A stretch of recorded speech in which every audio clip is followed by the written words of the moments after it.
about one of my memories from when I was a child, Easter 1998, when I was 10 and a half. Okay, so the Broadway experience. So yes, so there was this really heavy shower of hail. Anyway, we came out and I saw there's a zigzag fork of lightning, which came down from the sky on this high up, it was a high up hillside. And this fork of lightning just came out of the sky, and it wasn't that far away from us. At this point, my mummy was up ahead, started to run up the hill, and just like, why are you running up the hill? That's the last thing you do in a thunderstorm. She was up with my brother. He would have been 8 and a half. I was 10 and a half. And I was with my dad. So and we had our dog Jessie, my beautiful dog, collie cross spaniel, who I miss a lot. Lovely, gentle, sweet little dog. Anyway, she was on a lead. I was with my dad and running up the hill, slipping and sliding. I was kind of screaming because at this point, and also it was beginning to hail again, and there was thunder and this really jet black cloud above us with fork lightning, and the lightning came down really close to us as well. I was like, oh my god, we could get struck. So yeah, we ran up this hill, and I was thinking, why is mum running up the hill? And then my dad said that it looked like she was trying to find a way into the tower, because the tower was up at the top, Broadway Tower. I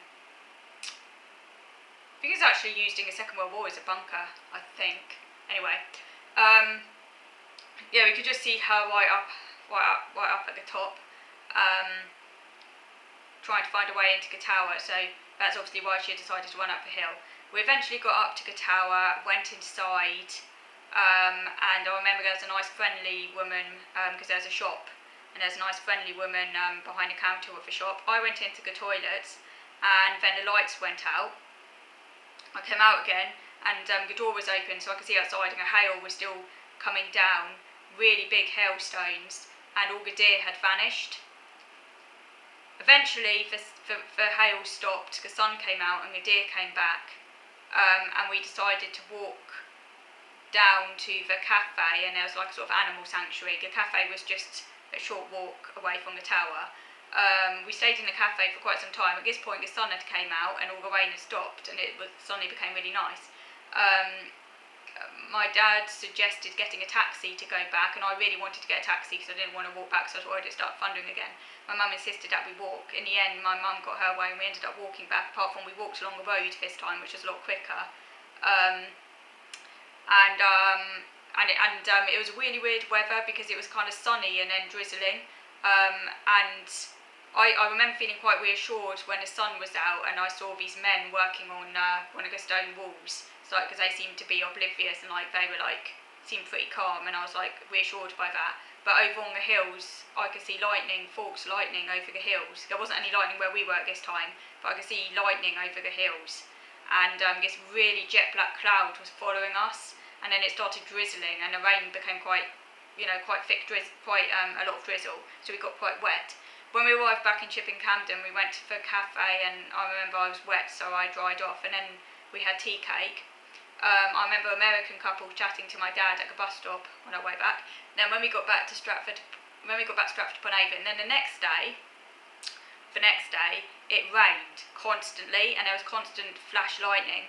And the next day, for 2 days, it rained non-stop, and the River Avon burst its banks. Now, this was actually in the news at the time. You can Google it, Easter 1998 floods. You can actually Google it. The worst affected place, I think, was Northampton. The whole of Midlands were affected. It was basically an anti-cyclone was basically stationary overhead for 2 consecutive days. This weather front that didn't move for 2 consecutive days. A really, really heavy non-stop rain. The Avon burst its banks. Luckily, my grandfather's house was quite a way back from the Avon, so his house didn't get flooded because it wasn't near the Avon, but lots of houses that were near the Avon got flooded, and yeah, it was epic, and it's something that stays in my memory, in a way quite nostalgic now. The thunderstorm experience was scary, but now it's quite nostalgic. It's weird how memory is, quite a nostalgic thing. So that's what I've written a poem about this. Like I said, I'm not going to read it now. I'm going to read the poem out to you, I think, another time. So this was just providing the kind of background so that when I read the poem, you'll know what the poem is about. So thank you for watching.